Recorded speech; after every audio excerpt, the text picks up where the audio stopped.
Like, I'm comfortable to say I am an alcoholic. And I almost felt like I was on a stage and the mask would go on, bubbly, over the top Dan was there, inside Dan was breaking. My head was like, nearly time for a wine, nearly time for a wine, nearly time for a wine. I think I was doing 8 bags of Coke to 4 bottles of wine a day.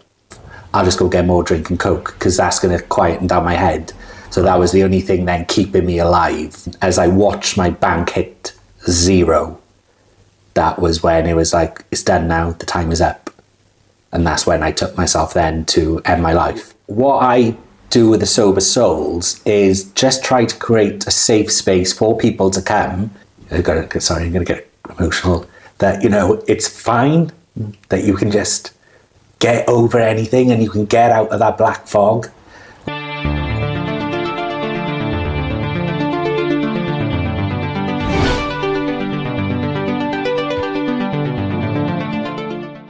Hello YouTube, and welcome back to my channel, Fluck Fights. Before we start this podcast, just a bit of a disclaimer then, a heads up that a lot of these subjects in this conversation will be extremely sensitive regarding Dan's story of addiction and mental health.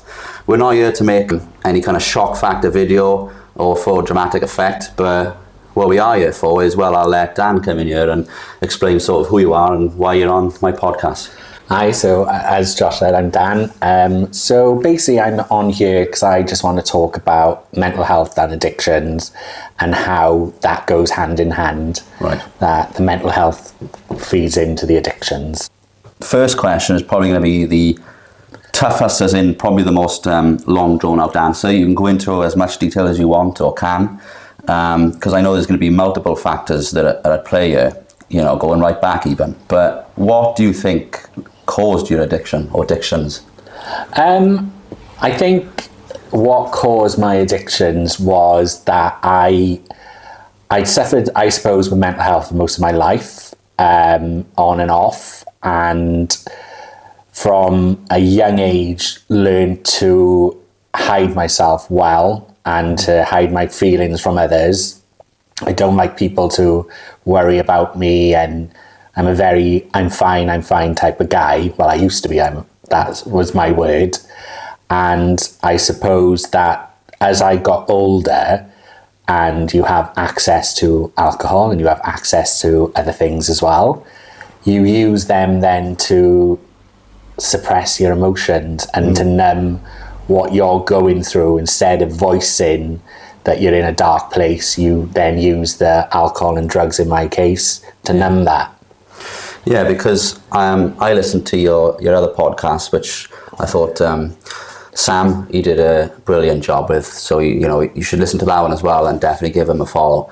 But I heard that even going back, you were saying there that, you put this sort of mask on there and you pretend like you're okay and everything. It goes right back to struggling with, your sexuality or coming to terms with it, maybe growing up from we're both from the Aber Valley, and that ties into what we've spoke about on this channel before, Yeah, and I think that's the thing, like growing up in Aber as a young boy, I knew I was different to the other boys, but you try to blend in and fit in, I was going to the YM, playing football and all that, but really knowing that as a young boy, all I wanted to do was do formation dancing with one of my best mates, Keris. That's what I wanted to do growing up. Yeah. And, then my sister, it's quite funny, my sister's gay as well, she's lesbian. So growing up, she would have these amazing Barbies that I wanted to play with, and she'd be playing with my action man. So, it's like... just want to swap, like... Yeah, we just wanted to swap, basically. She's probably jealous of your hair now, I gotta say. No, can I borrow some for the top of my head? You can have as much as you want. It's all extensions anyway.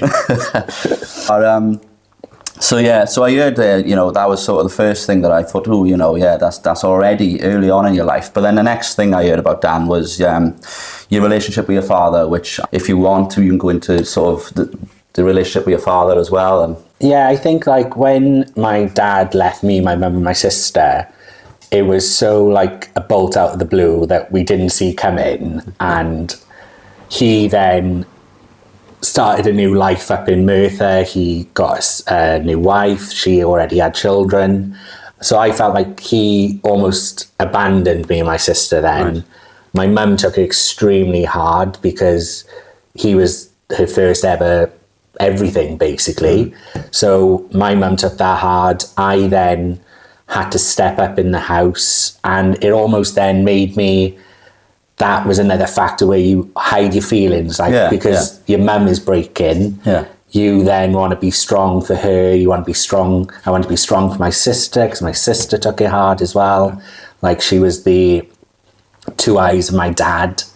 So then I almost learned then to always say I was okay. Even when I was breaking, it was just like, it's easier just to say you're okay than to really voice how you're feeling. Going forward then, when would you say that you really started to just use drink? And I know you said you were, am I allowed to say sniffing? Well, yeah, I can say cocaine, can't I, on YouTube? Yeah. That you were, when would you say that you were really started to completely use those as just a way of just coping? I think, like, going back to when I first started going out, like, I had a good relationship with alcohol in the beginning. Right. That I could go out, I could have a good time and so on. But then as I got older and life started getting harder, that's when my relationship with alcohol really changed. That I was using that then to numb my feelings. Because I think a lot of people have a perception of when, like, I'm comfortable to say I am an alcoholic. And a lot of people associate alcoholics with that you've got to get up and drink that's how you start your day off. But it's not. It comes a long time before, where you start developing an unhealthy relationship with alcohol, that you're using it, in ways to numb how you're feeling and escape those feelings. Yeah. So I would say most probably in my late 20s, early 30s was when my relationship really started to change.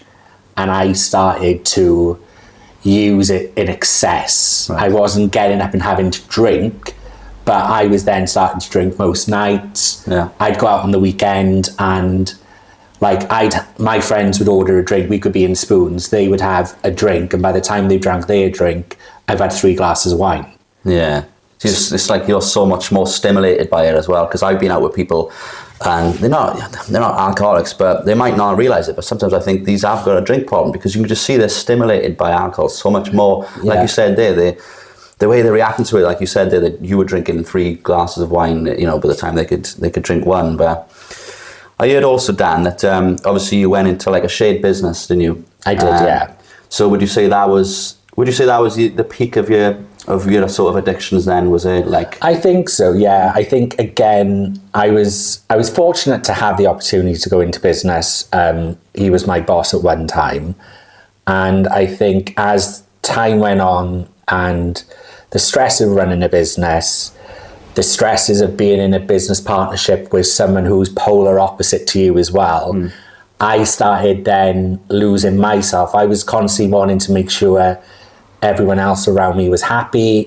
I worked in the industry. I'm a hairdresser. Yeah. So you're constantly putting yourself out there for others.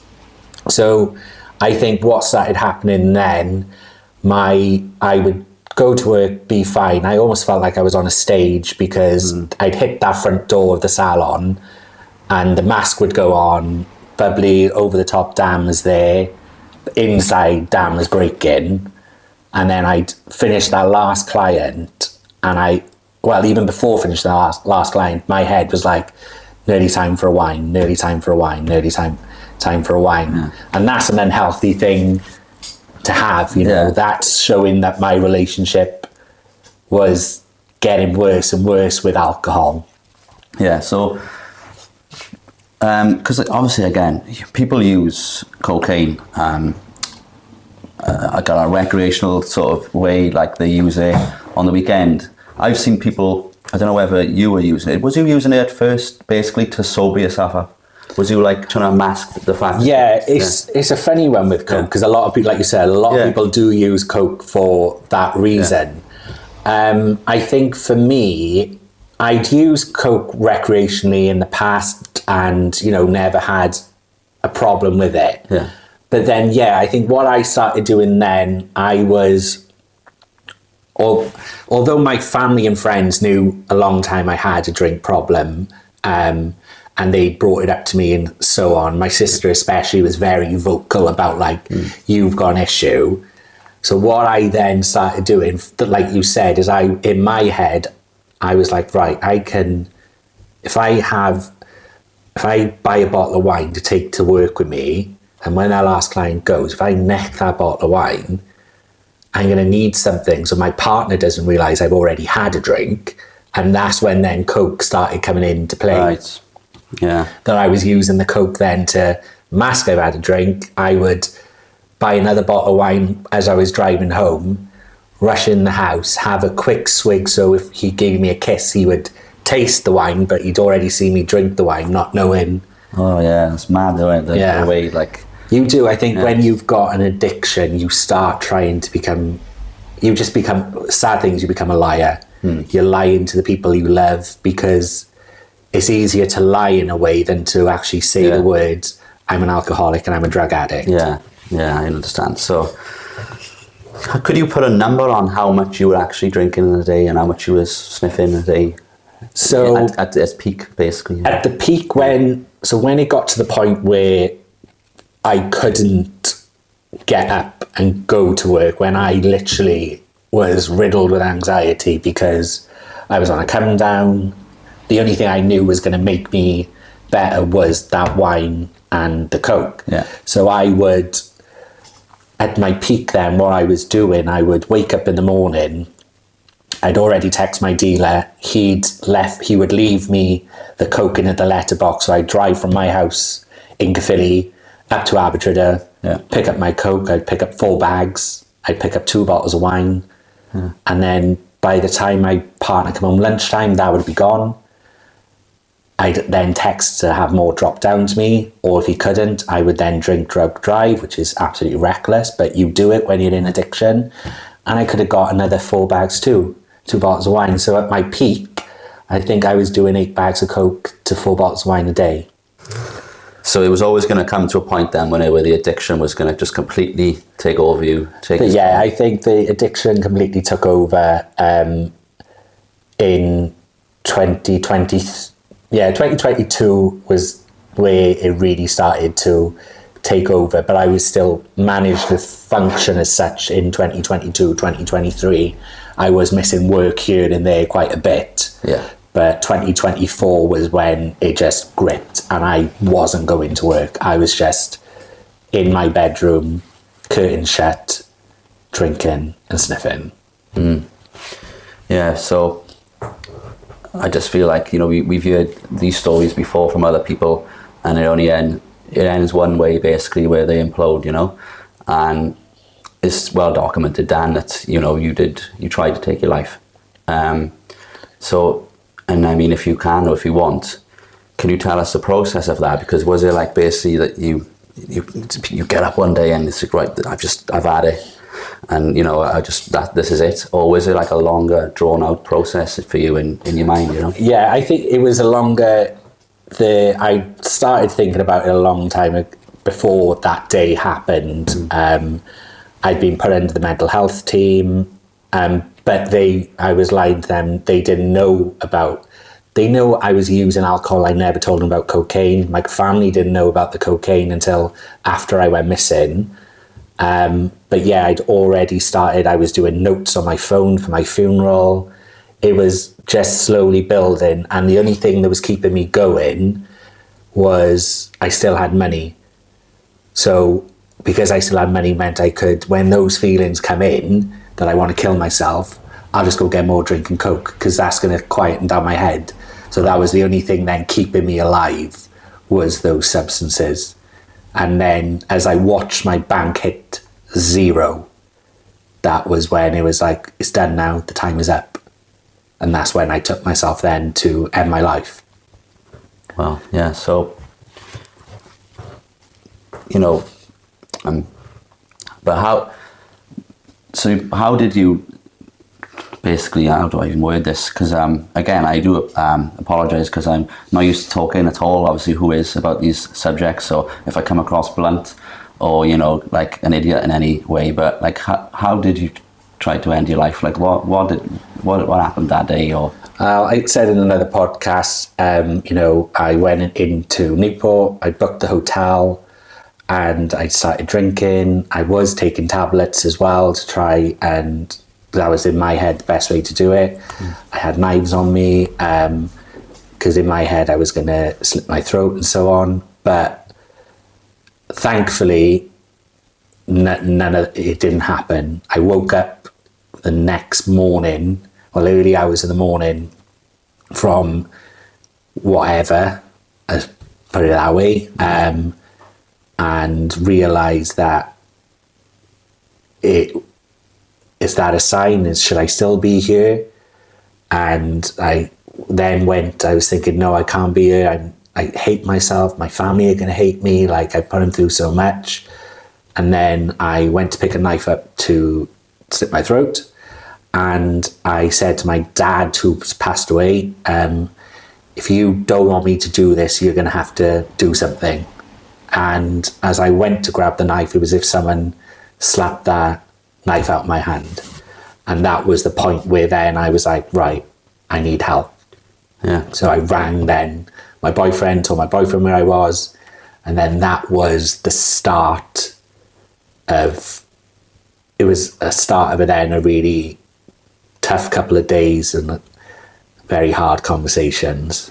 Yeah, like Dan, geez, like, so you hear, like, people would have heard about people who wanted or tried to kill themselves, but they don't hear the rest of it. They just hear that. But to listen to you, like, talking about the thought process, you planning your funeral and going everything that you said you did that day, and that is like, it's spine tingling, and I think for everyone watching and listening, they will have the hairs raised all over their body, because it's just, again, sorry if I'm coming across wrong about these issues, Dan, but you were so brave, like, to sit here on camera and discuss all this. Honest, mate, it's really, like, I am with the words. I need Richard Gator back on here with his thesaurus to come up with the words for you. Yeah, unbelievable, honestly, mate. But hopefully now then, it'll get a bit better to talk about, because we're going to talk about you actually getting off the booze and the drugs. But again, you see it like on films and stuff, but you don't really see it in real life. But how hard was it, do you think, like, mentally and physically, to actually get off the booze and the drugs? I think, it's, that day when I was, when I got back to my house after that horrific day, all my friends, my family, there was so many people out looking for me who were trying to find me to get me, because they wanted me here. I was oblivious to that because my phone was in flight mode and everything. So that day when I came home, my partner sat me down and he was like, I need to ask you a question. Are you addicted to cocaine? And I said, yes, I am as well. My sister had found out about that through, I can't remember exactly how she found out, but she managed to find out. She spoke to my dealer.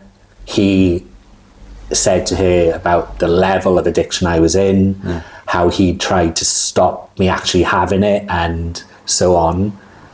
So that was then trying to get well. It was hard because I knew that the two substances that were keeping me alive, and to quieten down my mind, I know it's funny, I no longer wanted, because I wanted to get well, but I also want them because my head was a million miles an hour. So your mental health in that first stage of trying to get sober, I would say, is at the lowest. So it's probably even worse. Yeah, because you've got nothing in there to take all that noise away. Yeah. And I think, for me personally, that's where I think there needs to be more help given to people getting off addiction, and they need more mental health help quite quick. Yeah. Because that's where a lot of people then will just pick up, because it's easier to pick up than listen to the noise in your head. Yeah. But I was lucky that I had an amazing support network around me. My boyfriend, my parents, my sister-in-law, my friends, they were there. And I went back to the Drug and Alcohol Services, GDAS. I signed myself back up to them. And I started then going to the rooms of Alcoholics Anonymous, and I was going to Cocaine Anonymous. Okay. So that was my start of trying to get myself well. Yeah. But it was hard. It was really hard that every minute I'm counting down those 24 hours. I was counting down an hour at one point. You know, you've made it through this hour, next hour now. Does it physically hurt? Does it actually? Yeah, you have like withdrawals, you have like, I was lucky I never went into seizures or anything, but I had the tremors, I had the shakes. Your sleep is horrendous when you first try to, because again, all the noise, your body is trying to rebuild itself. So yeah, it is, there's a physical, you know, your skin looks shit. I'd lost a lot of weight anyway because I wasn't eating. Yeah. So, you know, it is hard at first on your body. Yeah. Bit of a sort of random one, but it might be a curveball, but what is your opinion on like dealers? On your dealer, for example? Don't mention any names, obviously. But yeah, like, because in some ways, obviously, you need a dealer when you're in that state. Yeah. But then, you know, this. I think the best way I can say that, I've got no bad feelings towards my dealer at all. Whenever if I saw him physically together, we'd have a bit of a laugh and a joke. Yeah. But again, I think with regards to dealers, they've got a story. There's most probably a reason why they've become dealers. Right. Yeah. I didn't think of stuff like that. You know. So, like, I know a bit of my dealer's background, and I feel for him. Okay. And I think there's a reason why he was led down that path. I got no bad feelings towards him because he was just giving me what I wanted. Yeah. You know, I know that at one point he went and spoke to someone, another dealer, or former dealer, sorry, who he was like, I'm worried about this boy. He's a lovely boy. I've tried telling him I can't get down there. He'll drink drive up here. So he'd already tried to. Yeah. But when you're non-stop texting and badgering someone, I need it, they're just going to give it to you because they think, well, he might have been thinking, if I don't give it to him, what's going to happen to him? Yeah, exactly. Yeah, I understand that. So do you have any like triggers now today still, Dan? Like, can you go into a pub? Can you be around, absolutely. Yeah, you can be around booze and I think for me, what I said early in my recovery was I want to have a life, and alcohol is a part of the world we live in. You know, we've been brought up with it, and that's another thing where I think as I get stronger in the path I want to go down, there needs to be more education given to children around drink and drugs, because it's almost they're around it, but we're not educating them enough about the consequences of what might happen. So I go to pubs. My biggest trigger is my anxiety. Like, my brain is wired that, you know, life happens. It's not a smooth like road, is it? There's lots of different turnings and bumps in the road. So when I hit a bump and my anxiety goes up here, then my cravings go straight up. And then that's when I've got to use the tools that I've created for me to help me. So I'll do a lot of fast forwarding and rewinding. So I'll fast forward to, if I go and pick up that drink or that bag, I'll rewind to the place I was in. Yeah. And then those two things bring me to where I am, and I go, I'm all right. I'm safe. I'm sober. And if it gets too bad, then I just tell someone. I'm not ashamed to say I'm craving or I can have a drink. And I use humour a lot as well. Yeah. Like I'll turn around and say like, oh, I can do with a wine and a lime to sort me out in this situation, which I think is important in recovery. You need that humour. Yeah, I like that, to be fair, yeah. To get you through. Yeah.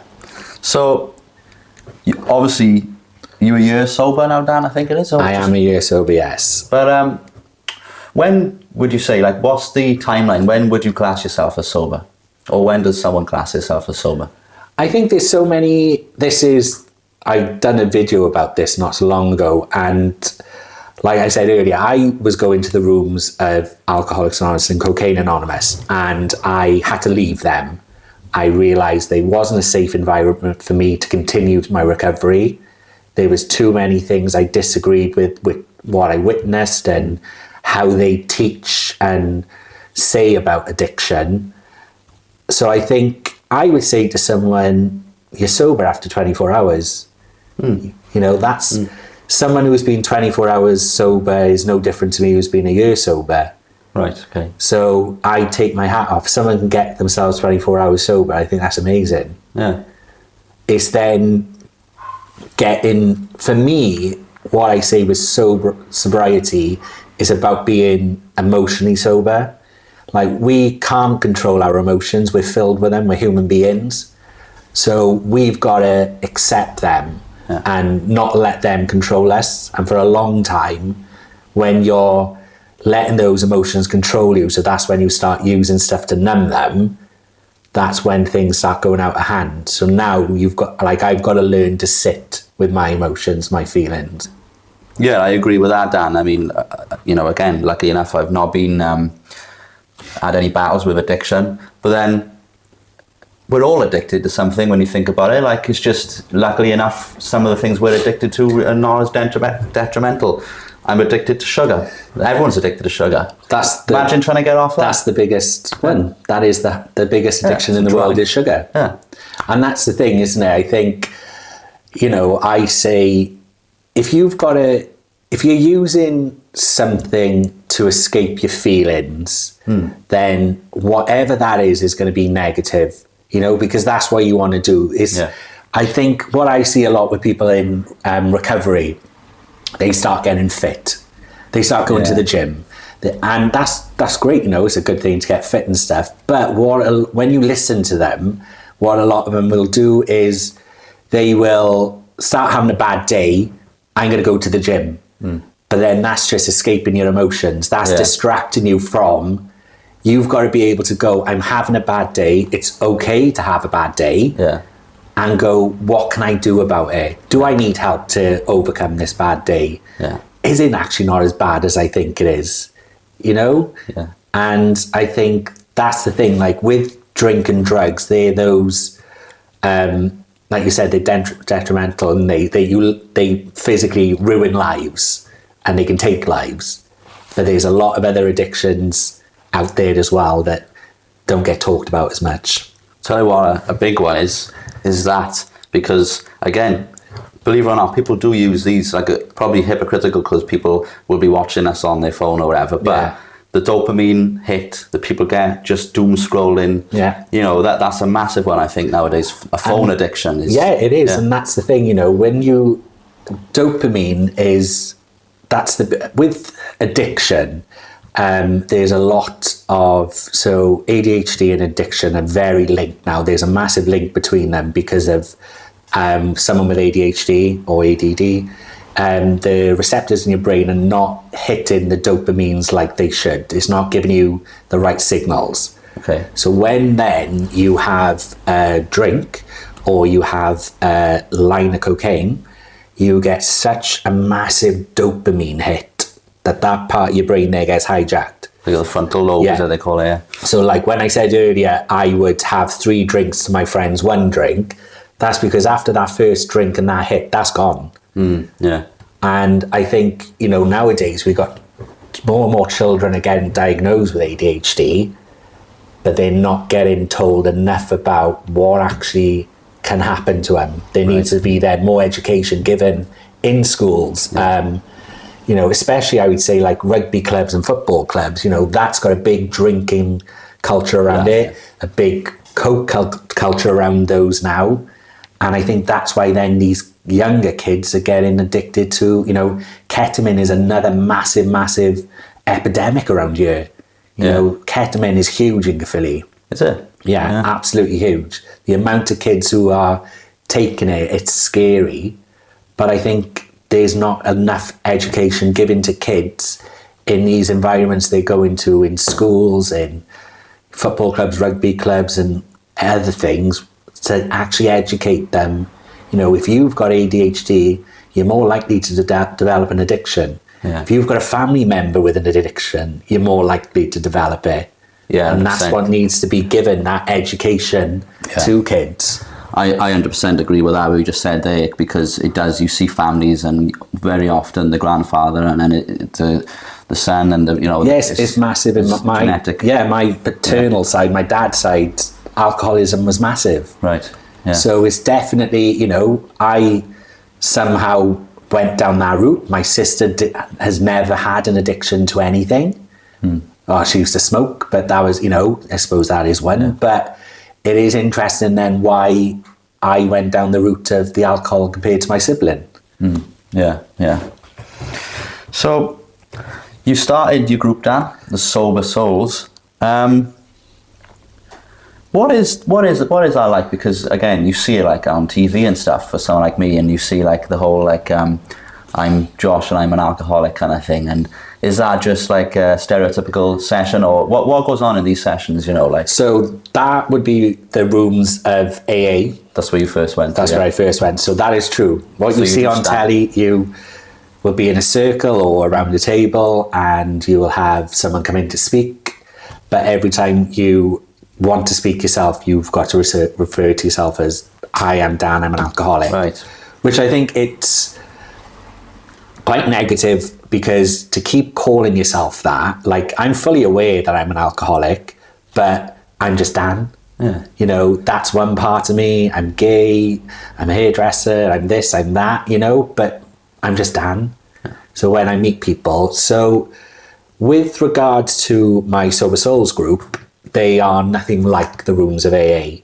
What I liked about AA was the community aspect of it. You're meeting other people with addictions who can understand how you are feeling. Like I've got an amazing family, amazing friends, partner, but they've never had addictions.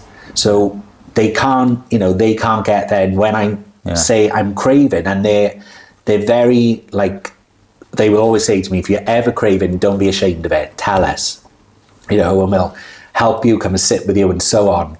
But if you speak to someone else with an addiction, they get that other side of it. So what I do with the Sober Souls is just try to create a safe space for people to come. We sit there and we just talk life. We don't sit there saying, oh, hi, I'm Dan, I'm an alcoholic, or I'm a drug addict. We just sit there and get to know one another. And I think that's what I'm trying to create with the Sober Souls, is just a safe environment for people to come and be able to speak. So you've basically just took the part that you enjoyed, as in, or you found helped as meeting other people. And I got two last questions then, Dan. Okay. So you run the Sober Souls, so I'm assuming you get asked this a lot anyway, but what would your advice for people who are now maybe even listening in a similar position to you, what you was maybe a year ago? My advice would be, don't be ashamed. That's the biggest thing you need to say. Don't be ashamed of your addictions. Don't be ashamed of your mental health.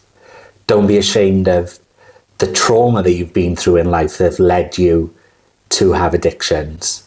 And find someone who you trust, who you love, and confess to them. Say to them, I'm struggling. Yeah. I'm addicted to... They most probably know that you're addicted to something, because they'd be... Like, my family knew about the alcohol. They witnessed the devastation that was causing. Yeah. But the other stuff they didn't know. But yeah, my advice to anyone struggling with addictions is don't do it alone, and don't be ashamed of yourself. And the last one, people a lot of people know you. You're a popular guy around Caerphilly. When I said I was going to be doing this podcast to you, everyone was like, oh yeah, he's like a lovely guy, you know, an amazing guy. That's what everyone says about you. And I think that will come across on this video as well, Dan. So everyone's going to be rooting for you. So basically, truly, how are you doing now? And what's next for the future for you, Dan? I'm doing well. Don't get me wrong. We all have our good days and bad days. There's days where life gets a bit overwhelming. But other than that, I'm doing really good. I'm proud of myself for doing this and speaking out and telling people, like, I'm going to get emotional, that, you know, it's fine, that you can just get over anything and you can get out of that black fog. Like, I was lost in that for so long, and I wish that I just said to someone truly how I was feeling. Yeah. So the future is, grow the Sober Souls. I want to create more help out there for people suffering with addictions and mental health. I want to go around schools and clubs talking about it, so that I can get that message out there. But more importantly, I want to get more help for people who are suffering with trauma, because that's a massive feeding factor into addiction. You know, when I speak to people, everyone's got a story and it all starts from one point. So I think it's important that we don't just focus on the addiction. We've got to look at the before, get that out to that person, and then put things in place then to maintain the sobriety. 100%. Dan, it's been really, I don't even know, like I said, I haven't got the words, but yeah, I got so much respect for you, mate, for even beating addiction in the first place, but I've got even more respect for you for speaking so bravely about this and helping other people as well, as you say, now and in the future. So, brilliant. Thank you, my love. No worries. And any last words, Dan? Or that's pretty much it, yeah? Yeah, I think just don't be ashamed. Yeah, 100%. And yeah, from me, thanks for watching.